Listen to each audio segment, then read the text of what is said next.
When it rises, middle-class earnings rise.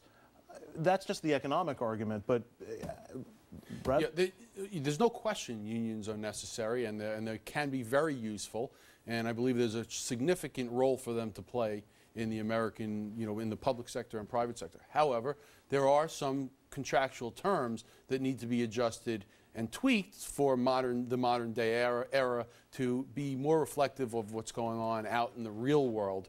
As a matter of fact, I mean, for instance, I would say something like teachers, for instance. I think they're fighting for the wrong things. Teachers should be paid, not more, a lot more, and based on merit, of course. But I think some of the other things, the legacy costs that exist with some of that union membership, like the pensions, which aren't realistic, they're not in the private sector anymore, and some of these other, medical benefits that just go on forever, take your whole family along, all these different things.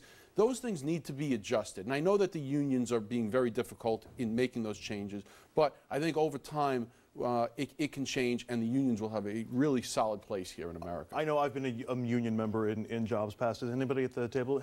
Dom, were you ever a union member?